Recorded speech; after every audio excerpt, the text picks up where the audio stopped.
Hey guys, welcome back. Nah guys, episode 2 dari seri Moon Knight udah rilis ya. Seperti biasa ceritanya akan melanjutkan cerita dari episode 1 kemarin, di mana Stephen telah berubah menjadi Moon Knight untuk mengalahkan Jekyll, sang makhluk kejadian. Oke, tanpa berlama-lama, mari gue langsung aja bahas episode 2 ini. Tapi sebelum gue mulai, yang belum subscribe, monggo di subscribe. Yang udah, makasih ya.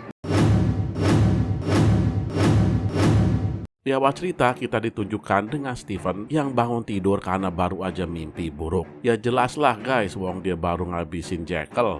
Setelah itu dia pun pergi ke kantor seperti biasanya. Tapi sampai sana dia melihat museum udah disegel. Dia pun bersama teman security-nya melihat CCTV kejadian semalam. Si Stephen ingin menunjukkan kalau semalam dia dikejar oleh binatang buas. Tapi itu video hanya ngerekam dirinya aja guys. Tuh binatang gak ada kerekam. Dia pun dikatain tukang ngibul sama temannya itu.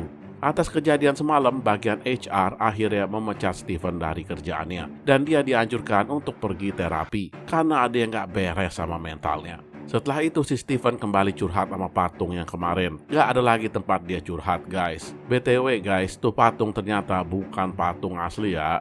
Si Stephen ini penasaran sama kunci yang dia temukan di apartemennya. Tuh kunci ternyata adalah kunci tempat penyimpanan barang. Dia pun pergi ke sana karena penasaran dan masuk ke dalam gudang. Di dalam dia melihat tempat tidur dan sebuah tas. Tas tersebut berisi uang, paspor, dan senjata.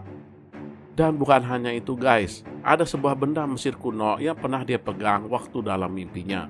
Mark pun akhirnya muncul dengan menggunakan bayangan di tembok. Dia meminta Stephen untuk jangan mengotak-atik barangnya. Dia juga menyuruh Stephen tidur di ranjang agar dia aja yang pegang kendali, karena dia ada misi yang harus dikerjakan. Stephen kaget, gak mau dia nyerahin tubuhnya ke Mark gitu aja. Mark pun menjelaskan kalau dia telah membuat perjanjian sama Khonsu, sang dewa bulan Mesir, untuk dapat merasukinya demi tugas mulia. Setelah mendengar itu, Stephen gak peduli sama penjelasan Mark. Dia malah ingin ke polisi membawa tas itu, dan dia akan makan pil penenang agar Mark gak bisa menguasainya. Stephen pun langsung kabur dari ruangan itu. Di luar dia dihantui oleh Khonsu yang menyuruh Stephen untuk memberikan raganya ke Mark. Stephen masih gak mau dan lari ketakutan. Saking ketakutannya dia hampir ketabrak oleh motor yang ternyata adalah Layla guys, temen yang nelpon kemarin. Si Layla taunya dia adalah Mark dan bukan Stephen. Di atas motor, si Layla ini ngomel-ngomel ke Mark yang menghilang hampir sebulan tanpa berita. Dalam omelan itu, Stephen kaget pas ngedengar kalau si Layla adalah istrinya. Shock guys si Stephen. Layla kemudian mengantar Stephen ke apartemennya. Di sana Layla bingung, sama siapa Stephen tinggal di sini. Dan apartemen ini nggak mencerminkan sosok Mark. Dia bahkan kaget mengetahui kalau Mark bisa bahasa Prancis dan doyan puisi. Tanpa lama-lama, Layla menyerahkan surat untuk ditandatangani oleh Mark. Surat tersebut ternyata surat cerai guys. Si Stephen mana mau gitu aja tanda tangan. Apalagi dia kayaknya demen nama Layla. Dia ingin menceritakan yang sesungguhnya ke Layla, tapi dia dicegah oleh Mark yang ngelarangnya dari cermin. Tapi akhirnya guys, dia cerita juga karena udah kepalang tanggung. Isi dalam tasnya udah dilihat oleh Layla. Apalagi dia melihat ada benda antik Mesir yang dulu dicuri bersama oleh dia dan Mark. Stephen pun menjelaskan kalau dia ini bukan Mark, tapi Stephen Grant, dan dia nggak tahu mengenai barang-barang tersebut.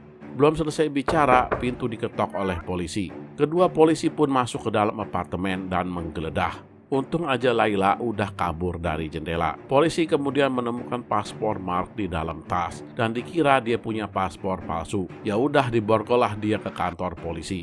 Tapi guys, dia nggak dibawa ke kantor polisi, tapi ke sebuah tempat. Dan kayaknya tuh polisi adalah anak buahnya Arthur. Paniklah Stephen. Kemudian Mark muncul dan ingin mengambil alih tubuh Stephen, tapi nggak diizinkan oleh Stephen. Arthur pun tiba di lokasi. Dia melepas borgol Stephen. Arthur bilang kalau dia paham kenapa Khonsu bisa merasuki tubuhnya, karena mental dia ini udah nggak beres, jadi gampang dirasuki. Khonsu pun muncul dan meminta Stephen menghabisi Arthur, tapi Arthur menyuruh Stephen untuk tidak menghiraukannya. Khonsu ini nggak memiliki kekuatan kalau nggak merasuki orang. Dia kemudian membawa Stephen keliling desa. Dia menunjukkan kalau desa ini adalah desa damai, padahal dulu di sini kriminal sangat tinggi. Berkat dirinya kedamaian terjadi. Dia pun menjelaskan kalau dia ini dulu juga pernah jadi avatar Khonsu. Khonsu ini menghukum orang yang telah melakukan kejahatan sehingga telat. Kejahatan udah terjadi. Sedangkan Dewa Amit menghukum orang yang akan melakukan kejahatan. Jadi kejahatan itu bisa dihindari. Makanya Arthur lebih memilih Dewa Amit daripada Khonshu. Dan dia membutuhkan scarab atau benda antik yang dimiliki oleh Stephen untuk membangkitkan Dewa Amit. Stephen masih nggak setuju sama pendapat Arthur. Masa dia harus menghabisi anak kecil atau bayi? Karena tuh anak akan melakukan kejahatan 30 tahun lagi. Dan belum tentu juga tuh anak melakukannya. Jadi si Dewa Amit ini terlalu kejam dan menghukum orang yang belum tentu bersalah.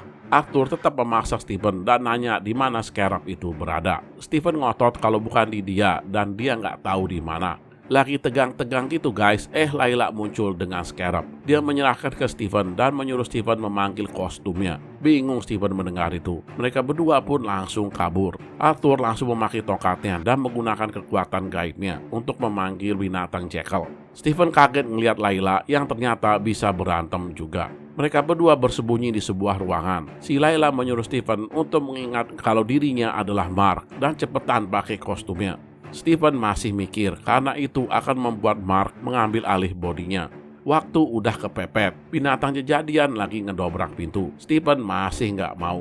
Binatang itu akhirnya masuk dan langsung menyerang Stephen. Dia terpelanting keluar jendela dan akhirnya memanggil tuh kostum. Tapi guys, kostumnya beda sama yang dipakai oleh Mark. Yang ini agak sopanan. Mungkin kostumnya berubah tergantung orang yang memakainya. Tuh binatang terus menyerang Stephen. Tapi guys, si Layla nggak ngeliat tuh binatang, hanya Stephen yang ngeliatnya. Mereka berdua ngelawan tuh makhluk. Stephen kira dia bisa mengalahkannya, tapi ternyata nggak semudah itu. Dia terus melawan tuh makhluk. Penduduk London ngeliat dia kayak orang gila, bertarung sendiri. Dia malah ketabrak sama mobil. Melihat situasi yang gak menguntungkan, akhirnya Stephen menyerahkan tuh raga ke Mark. Dengan gesitnya Mark memancing pergi tuh makhluk dari sana. Setelah itu Mark langsung menghajar dan menghabisi tuh makhluk. Tapi scarab terjatuh dari dirinya pas diserang tadi dan udah berada di tangan Arthur.